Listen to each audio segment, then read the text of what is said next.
ಎಲ್ಲೇ ಹೋದರೂ ಎಲ್ಲೇ ಬಂದರೂ ಎಲ್ಲಾರ್ದು ಒಂದೇ ಒಂದು ಪ್ರಶ್ನೆ, ಅದು ಮದುವೆ ಯಾವಾಗ ಮದುವೆ ಯಾವಾಗ ಅಂತ. ನನಗೂ ಕೇಳಿ ಕೇಳಿ ಸಾಕಾಗೋಯ್ತು. ಯಾಕೋ ಗೊತ್ತಿಲ್ಲ, ಇವಾಗ ನನಗೂ ಮದುವೆ ಆಗಬೇಕು ಅನ್ನಿಸಿದೆ. ಅದಕ್ಕೆ ನಮ್ಮ ಅಪ್ಪನ ಹತ್ರ ಹೋಗಿ ಮದುವೆ ಆಗಿಬಿಡ್ತೀನಿ ಅಂತ ಹೇಳ್ಬಿಡೋಣ ಅನ್ನೋ ಸಾಹಸಕ್ಕೆ ಮುಂದಾಗಿದ್ದೀನಿ. ನಿಮ್ಮೆಲ್ಲರ ಆಶೀರ್ವಾದ ಇರಲಿ, ಆಯಿತಾ?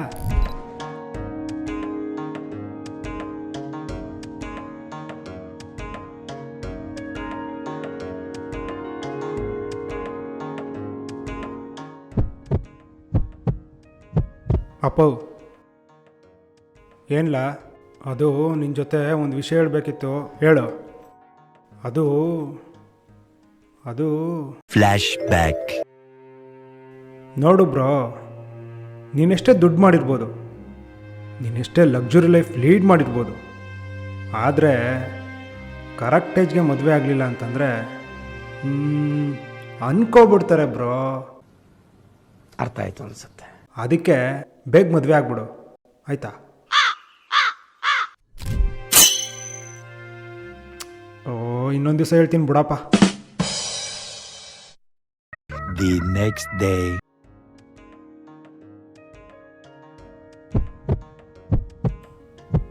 ಅಪ್ಪ, ಏನ್ಲಾ ಅದು? Flash back. ಲೋ ಮಗ, ಏಜ್ ಇದ್ದಾಗಲೇ ಮದುವೆ ಆದರೆ ಜೀವನ ಫುಲ್ ಜಾಲಿ ಜಾಲಿ.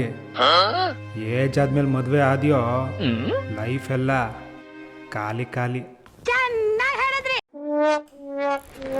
ಏನಿಲ್ಲ ಕಣಪ್ಪ. The next day. ಅಪ್ಪ, ಏನಿಲ್ಲ, ಅದು ಫ್ಲ್ಯಾಶ್ ಬ್ಯಾಕ್. ಹ್ಞೂ ಕಾರಣ, ಸರಿಯಾದ ಜೊಲೆ ಮದುವೆ ಆಗ್ಬಿಡ್ಬೇಕು. 30 ವರ್ಷ ದಾಟದ ಮೇಲೆ ಯಾವ ಹೆಣ್ಣೈಕ್ಳು ಒಪ್ಪಿಗೆ ಇಲ್ವಂತೆ, ಎಲ್ಲ ಅಂಕಲ್ ಅಂತವಂತೆ. ನೋಣ, ಬೇಗ ಮದುವೆ ಆಗ್ಬಿಡು. ಬರೀ ಇಂಥದೆಯಾ?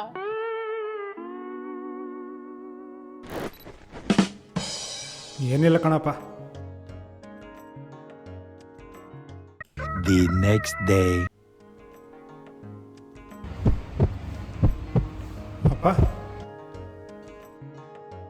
ಏನು ಹೇಳ, ಅದು ಫ್ಲ್ಯಾಶ್ ಬ್ಯಾಕ್.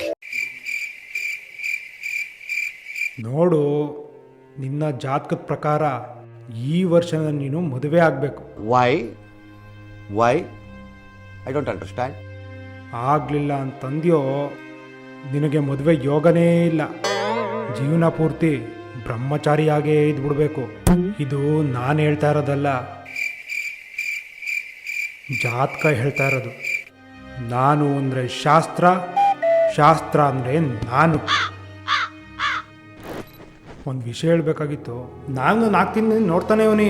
ದಿನ ಬತ್ತೀಯ, ಅಪ್ಪ ಅಂತೀಯ, ಹೋಯ್ತೀಯ, ಅದೇನು ಅಂತ ಬಗೊಳ್ಳ.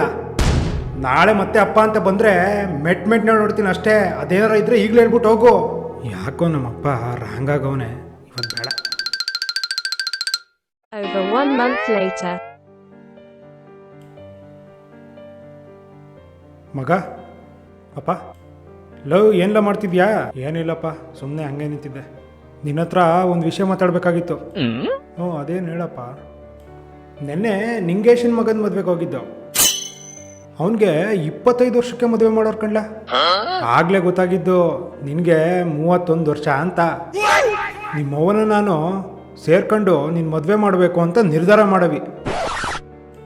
ನೀನು ಮದುವೆ ಆಗಬೇಕಷ್ಟೇ. ಈಗ ಹಣದ ಆಸೆಗಾಗಿ ಇಬ್ಬರನ್ನು ವಂಚಿಸಿ 3ನೇ ಮದುವೆಯಾಗಲು ಹೊರಟಿದ್ದ ನಮೋಹಿನಿ.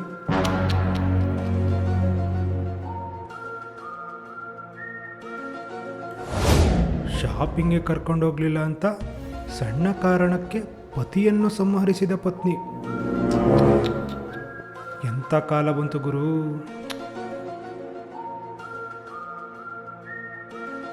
ಮದುವೆಯಾದ ಮೊದಲ ರಾತ್ರಿಯಲ್ಲೇ ತನ್ನ ಪ್ರಿಯತಮನ ಜೊತೆ ಪರಾರಿಯಾದ ಪ್ರಿಯತಮೆ.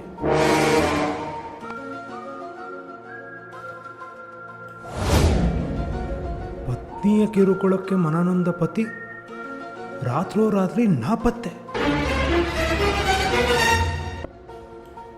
ಈಗ ನಾನೇನು ಮಾಡಲಿ, ಏನು ಮಾಡಲಿ?